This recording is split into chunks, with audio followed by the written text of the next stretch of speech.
Il mezzo litro di latte era l'antidoto che veniva consegnato nelle fabbriche, soprattutto ai metalmeccanici, non solo agli esposti all'amianto, per proteggersi da veleni, da inalazioni, da possibili malattie professionali. E mezzo litro di latte è il titolo del libro che raccoglie tante storie di morti e malati da amianto.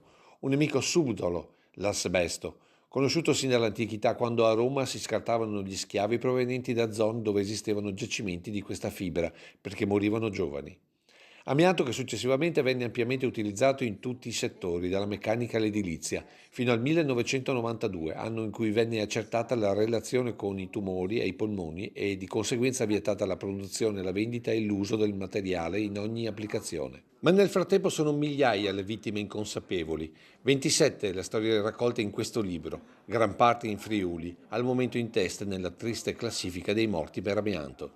Tutte le 27 storie sono emblematiche, però una mi ha colpito in maniera particolare, non c'è dubbio. Ecco, un operaio di Marghera, giovane, entrato a lavorare al porto con grande entusiasmo, racconta che nelle pause fra un momento di scarico e un altro giocavano a palla di neve nelle stive, ma non c'era neve, c'era solamente polvere di amianto. Questo fa capire la grande e totale non consapevolezza dei pericoli. Facevano anche merenda nelle stive, per cui lui mangiava il panino col salame coperto da polvere di amianto. E se l'amianto non è più utilizzabile, è pur sempre presente nella nostra quotidianità e per questo l'appello alle comunità è di completare la mappa dell'amianto nei comuni. Di non abbassare la guardia da una parte e dall'altra di continuare a intervenire per le bonifiche che ancora, come dire, in alcuni casi sono latenti. E non possiamo girare la testa dall'altra parte perché dopo la ricaduta